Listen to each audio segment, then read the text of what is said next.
right, welcome to Spanish Fork Rotary Club. Glad you could all make it today.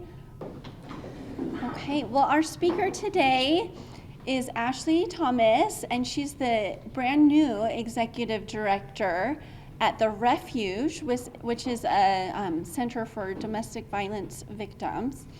And it was her colleague that had contacted me a few months ago to see if they could come speak, and we had kind of a full slate through the holidays, so we put her on for January. And then I'm so glad that I realized I wasn't going to hear back from Karen because she hadn't responded for a minute, and I got a hold of Ashley, and so she's kind of a few days notice fill in to let us know what they're doing at the Refuge. We're so glad to have her. So thank you, Ashley. Thank you so much. Thank you for having me. I apologize we don't have the presentation up today, but it will be part of the video later. So I'll just talk a little bit about our services and what we provide in Utah County. So we are the Refuge Utah. Formerly, we were the Center for Women and Children in Crisis, but we recently rebranded to include all that we serve. Many people thought that we only served women and children, but we serve any victim of domestic violence or sexual assault. So we have several different services, but they're all wrapped around the same mission, and that's to provide a caring, advocating, safe, and an educationally based environment for survivors of sexual assault and domestic violence. Our services are kind of split up into three different areas. So we have our domestic violence services, we have our sexual assault services, and then we have housing services. So our domestic violence services include a 24-hour hotline that victims can call at any time to receive advocacy, help, anything that they're going through. They can just talk it through with someone who's confidential on the phone, and they can provide that help and assistance that they might need to know where they can go next. Our services are offered in English and Spanish, and we have an emergency shelter for those that are fleeing domestic violence. So our shelter has 25 beds. It is in a group living situation, but it's not like most shelters where you think of it's just a large room with a lot of beds in it. They each have an individual room for each family so that they're staying with their children in their room. And then they have a communal kitchen area and then meeting area and lots of services as they're provided as they're staying at the shelter. Those that are hoping to get into the shelter, we do ask that they call our domestic violence hotline, and they can talk to an advocate. They can talk them through safety planning, figure out the best way to get them to the shelter, and then also talk about to make sure that we have room. Unfortunately, 25 beds sounds like a lot, but in the state of Utah, for most shelters, it's about one bed for every 10,000 individuals in the population. And right now we've got one bed for every 27,000. So we're actually a really small shelter based on the population in Utah County.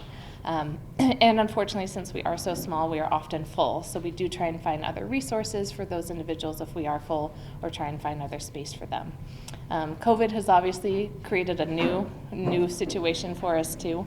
Where in the past we've had individuals, if they are a single individual, we'll have them share a room. But right now we are trying to spread them out and keep them in their own spaces. So that's kind of diminished our capacity at the shelter even a little bit more.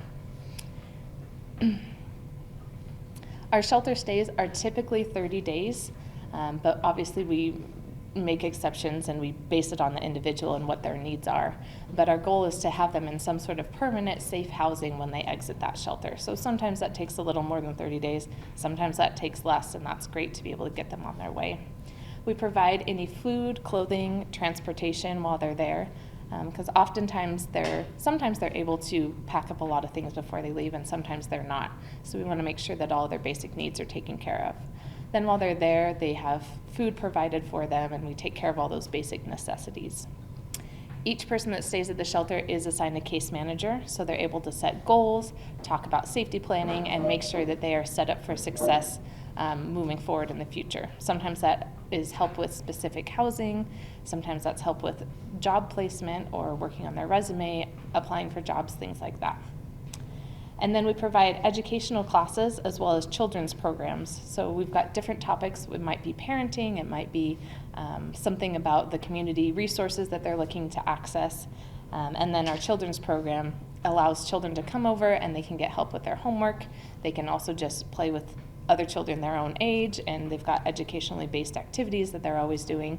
That also gives the parents an opportunity to meet with their case manager while their kids are having an enjoyable time while they're still staying in a unfamiliar place. We also provide individual and group therapy for everyone that is staying at the shelter, and that's all free of charge. We also have a transitional housing program. So we call it our shelter campus. We have our actual shelter, that's our emergency 30-day stay, and then we have 2 apartment buildings. So it's 8 apartments total between the 2 buildings, and that's set up for individuals that may need a little bit more help getting into permanent housing, whether that's financial need or they just need more support before they're ready to go into that permanent housing, and they're able to stay in that transitional housing for anywhere from 6 to 24 months, so just depending on their situation. That's all in that same gated area as our shelter. So sometimes it may be that the individual just needs more safety and more of a protected area, and so they're able to stay in that transitional unit. Those that are staying in transitional housing can receive the same things that they received while they're at shelter. So that may be therapy or the kids program or their case management, so they're able to receive all that support as well. And then those that leave the shelter or transitional housing can be part of our aftercare program. So they can still receive case management, still receive therapy, and still receive that extra support for up to a year after they leave. So we really want to make sure that they're set up for success as they're kind of moving on in their lives. Then also in our domestic violence services, we have a victim advocate. So a lot of times we'll receive calls for individuals that may not be looking for shelter. They may have a safe place to be, they may have a plan for that, but they need some advocacy. They don't know where to go as far as maybe receiving a protective order or help with filing a protective order or just navigating the legal or the justice system or some of the different benefits that they need to apply for. So we have a victim advocate that can meet with them and go through all those different resources. There are victim advocates that work with the law enforcement that they often are connected with. The great thing about our victim advocate is that it's 100% confidential. So sometimes those victim advocates with the law enforcement may be required to show up in court and testify. So the great thing is our victim advocates, they can talk to them, and we work really closely with those law enforcement victim advocates so that they have 100% confidential, because sometimes they may want to talk about something without fear that it might come up in some other way or some other case while they're working on maybe leaving a spouse or something like that. So that victim advocate, again, you can reach through our domestic violence hotline, or they can reach out directly to them and set up to be able to receive some of those support and those resources if they're not seeking shelter. And then lastly, we offer an educational support class, and that's free and open to the public. It's offered every Wednesday night. We have a class that's in English, and that starts at 6 p.m., and then a class that's in Spanish, and that's at 7 p.m. That's in our offices in Orem. And that support class, it's educationally based, so they'll always have a topic that they're going over, but it's meant for victims or secondary victims, which means like support people for those individuals that are going through domestic violence, that they can come, learn about a topic, be with individuals that are in a similar situation and receive that support and that kind of group camaraderie. So then next we have our sexual assault services. And we offer, again, a 24-hour hotline for individuals that are looking for some support for sexual assault. We have a group of volunteers that actually go to the hospital, so individuals that go to the hospital to receive some medical care after sexual assault.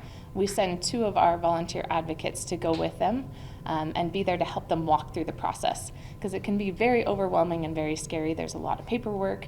There's usually a police officer that might be there, and our advocates are there to help them walk through all the process, give them the resources they need, make sure that they know, they write down their case number, they kind of talk them through everything, and then they provide follow-up services. So they'll call them afterwards to make sure that they have all the support that they need as they're going through that process.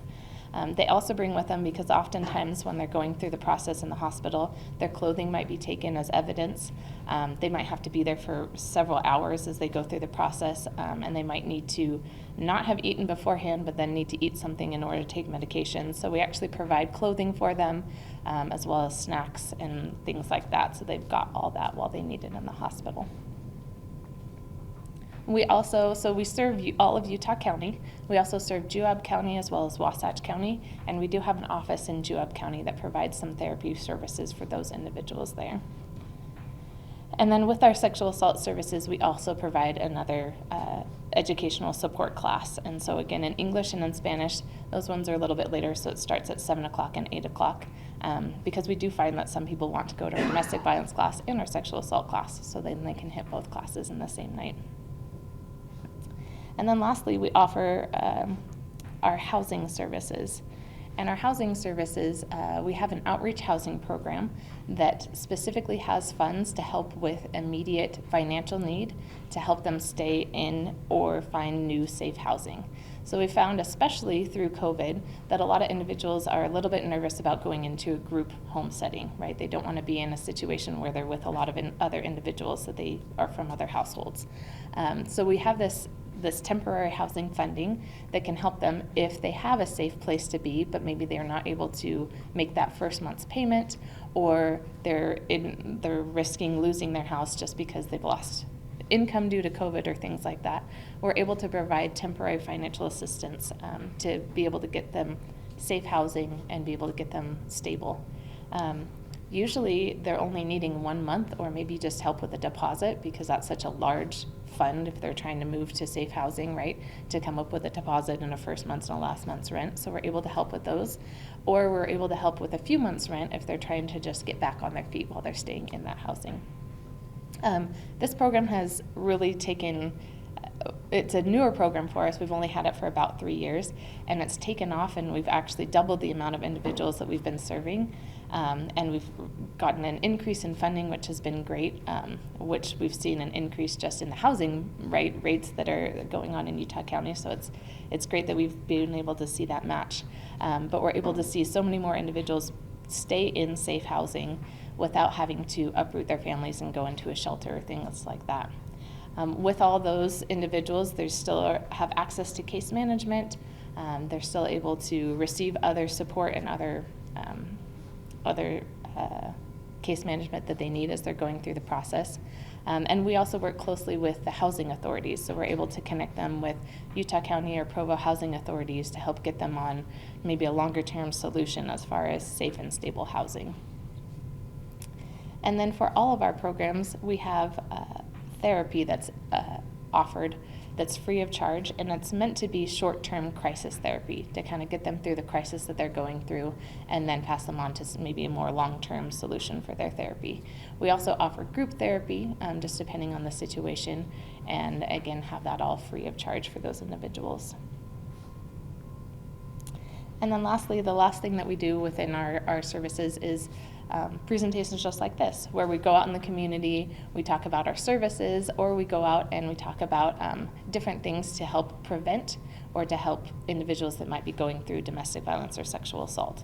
So right now we actually have a sexual assault prevention coordinator that he is really focused on youth and giving a presentation on healthy relationships to youth. So sometimes if they've been raised in a domestic violence situation, that's all they've seen, right? And so they don't know what a healthy relationship looks like and what that is moving forward. So they can talk about that as well as safe dates and what that looks like, and making sure that they know as they're going out and starting to date how to be safe on those dates, and hopefully to reduce the rate of domestic violence and sexual assault within our communities. We also have volunteer opportunities.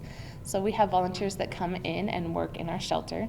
They either help with our kids group or help directly in our shelter with a variety of tasks. As you can imagine, having a group home, right, that there's all sorts of things that are going on, whether it's sorting out donations or helping to organize things, cleaning, grocery shopping, all sorts of things like that. And then we have, as I mentioned earlier, we call them our rape crisis volunteers that go out into the hospital and become those advocates for individuals that have gone through a sexual assault. All of our volunteers are required to go through training, whether it's for domestic violence, it's a 24-hour training, and our sexual assault team, it's a 40-hour training. And they are asked to make a 6-month commitment. So we don't have a lot of opportunities for just a one-time pop-in, because we want to make sure that they know and have a background in things and are trained, as well as they have to sign a lot of confidentiality forms, because we want to make sure that everything that we do is confidential for those that are seeking our assistance. And then the last thing that we receive a lot of, which is fantastic, is donations. So a lot of people will look to us, especially at Christmas time. We just got done with a huge donation. As individuals are cleaning things out or things like that, they want to always donate it to a worthy cause. And we do accept in-kind donations. The only problem is we have a limited amount of space. So a lot of times they'll want to bring us everything, that just came out of their garage, and we don't have space for it all as much as we want to take it all. But we are able to take a lot of in-kind donations. We just ask that people call first so that we can make sure we do have the space for them. The great thing too is we do have a partnership with the DI, so we're able to provide vouchers for our individuals. So where we don't have to store every clothing item in every size, we can take them over and make sure that they can get what they need free of charge still. We also have opportunities for monetary donations, as we're always looking. A lot of our funding comes from grants, but unfortunately a lot of our grant funding is going down. So we're always looking for new opportunities to try and increase our monetary donations as well. And as I mentioned earlier, we do have a smaller shelter, so that's actually on our radar this year, is to start a capital campaign to be able to build a new shelter, and to have that added space in our community to be able to serve the amount of victims that really need our services. So that's all the information I have about our services. We do have some flyers and some things available if you would like some handouts about our services. But does anyone have any questions about what we do? Yes? Where is your campus located? Yeah, so our shelter campus is located in Provo. We do keep it in a confidential location, so we don't give out that address. But then we have our outreach office, which is in Orem. And so if you were to expand your shelter, would you build a second one somewhere else or just make it bigger inside? That's a great question. That's actually what we're exploring right now, is we're having several meetings on whether we should put everything in one location, split it up in multiple locations, kind of weighing out those different options. So that's what we're currently working on. If someone was in need, how would they find you? Is this by referral? Is it through law enforcement? What's the mechanism to get to the refuge? Yeah, so as far as individuals that are in need of our services, they can either find us. We do have a website that's available. We try and get our hotline numbers out as many places as possible, but we do work really closely with law enforcement. So they're often referring individuals to us. We also work with, sometimes schools will refer individuals as they find out about it. We've even worked with some medical providers that they've got their information. A lot of it is just providing the information out to the public so that those that are seeking services can help. We do get hotline calls as well from family members that might be concerned about someone that's in a situation, and we can talk them through that. The hard thing is we always talk about it being survivor driven, right? So the survivor has to want whatever service is. As much as someone might say, you need this, they have to be in a place where they want to receive that, and then they make that phone call to us closely. So what is the website? How does one find this? Yeah, so our website is therefugeutah.org. And it's got all the information there about our hotlines, our services, and there's even a way for individuals, if they're nervous about calling, they can email us. They can reach out any way that they feel comfortable. Great. Well, thank you so much. I really appreciate you giving me this opportunity to be here and speak with you today.